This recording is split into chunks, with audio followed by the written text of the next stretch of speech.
Jay-Z's released 13 albums in his illustrious career, but there's always one that he goes back to and wishes that he can change. That's volume 1, In My Lifetime. So what we about to do right here, we about to go through it, we about to fix it and make it better. Let's do it.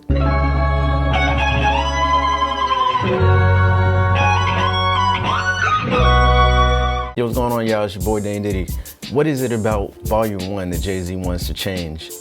When you go back and listen to Reasonable Doubt and you look at the track list for Reasonable Doubt, it's pretty much hit after hit. It's a lot of introspective speaking. When you actually listen to it and break down the lyrics, you can literally just put it down as if it was a poem, as opposed to listening to it as songs. It's not just words paired to go, as Jay-Z said before famously in one of his records. The album is actually really well thought out. The production is top notch. Every single song has some type of feeling and a great vibe associated with it. And when you got the volume 1, that changed up a bit. It still had that mafioso sound, but something about it changed. And I think everybody knows what that is. And that was that urge to have some type of commercial viability with the album. So what happened? This time around, he went and recruited Puff Daddy, P. Diddy, Love, whatever you want to call him these days. The problem with that, it makes sense when you think about it, because Puff Daddy had just put together Ready to Die and Life After Death. And he had put together Mace's Harlem World album around the same time. So it only made sense that if Puff Daddy and the Hitmen were producing such great records, they can produce the same outcome for Hov. But it just didn't seem to work out that way. What happened? It's that commercial sound, like I said. Let's look through the track list and see what I'm talking about. The first red light we run into on this project is the production on The City Is Mine. Now this one is a pet peeve of mine personally.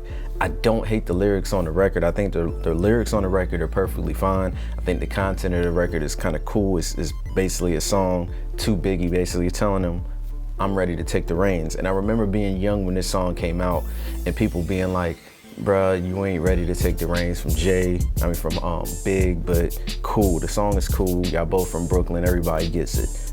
But the production, it just didn't sound right. And I don't feel like Teddy Riley was the perfect person to handle production for a Jay-Z album. It just don't sound right when you say it out loud. Teddy Riley produced a song on Jay-Z's album. It doesn't hit the same.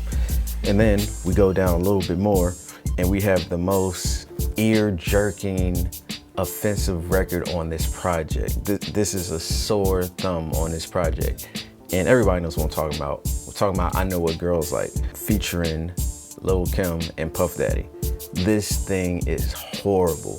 I don't know what, I wish I could have been in that studio session so I could see what was going on, what made them think this record was gonna work. This record is horrible. The good thing is Ron Amara Lawrence, that produced this, redeemed himself on Where I'm From, because he produced on Where I'm From later on in the album. Other things that people point out on this album are Always Be My Sunshine featuring Foxy Brown. I'm not too big of a downer on this record. I think it's cool to have a Bonnie and Clyde type record. I thought they did a cool job with this one, but we can put that as an asterisk as well.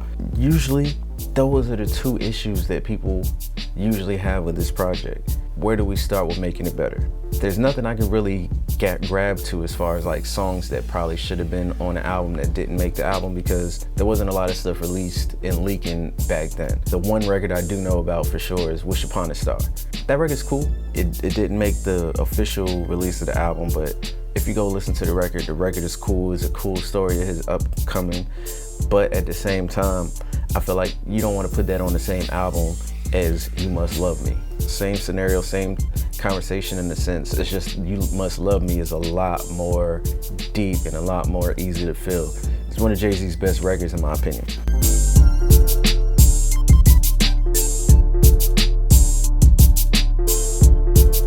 First thing, the intro, right? A Million Questions and Rhyme No More. Now, anybody that's heard the full version of 1,000,001 Questions knows that full song should have been the intro song for the album. I know a lot of us have a nostalgic feel for only hearing a verse of 1,000,001 Questions and then Rhyme No More coming right after. But I think in order to make this album better, you cut Rhyme No More off You leave the intro because that goes with the whole vibe of all the volume 1, 2s, and 3s, and then you just leave 1,000,001 Questions being the first record on the project. I think that fixes that. Second issue, we get The City Is Mine, right? I think what you do to fix this record, you go get a different producer.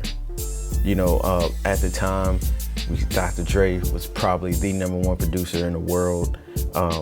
I think Dr. Dre could have flipped that beat and made it sound doper. I think Jermaine Dupri is another name that comes up that could have did something really dope at that time. Jay Dilla was definitely still doing his thing at that time. There's a DJ Premier, and then, or any of the people that he worked with on the last album, man. Ski, Clark Kent, Nobody. Any of those names I think could have did a doper job with The City Is Mine.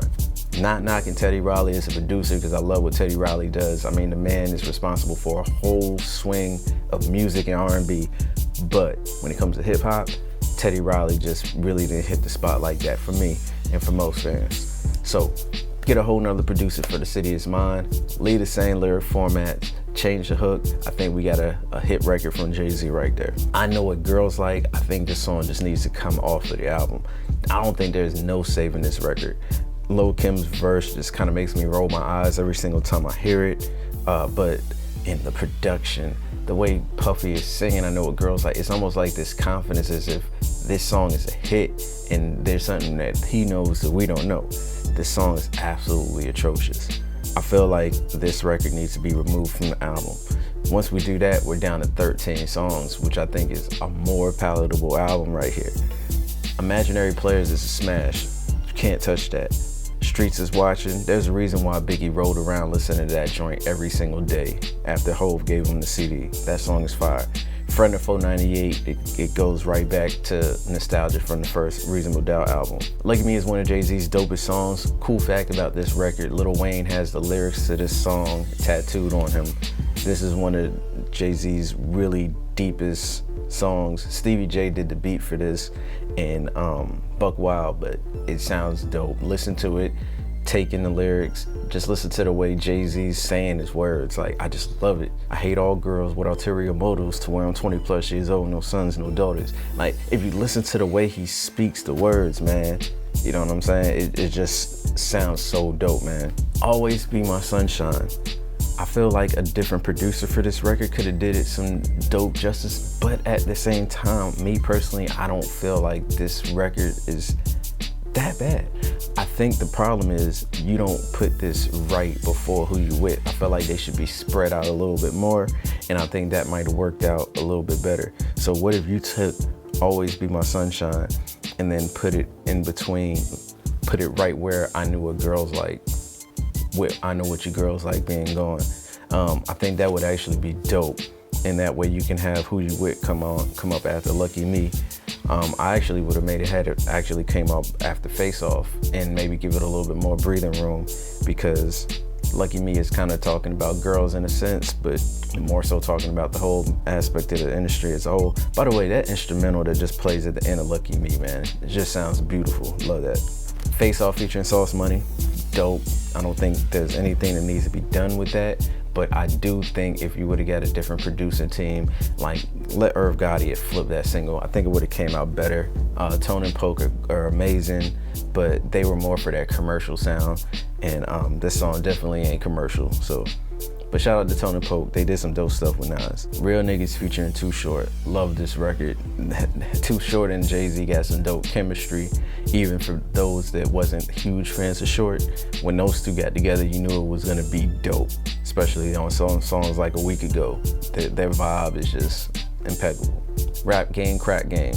Love the sample, love the 103,000 song, it's dope. Shout out to Jazzo, he produced this record, and it's just got a great vibe. There's nothing that really needs to be done about that record. Where I'm From is so dope.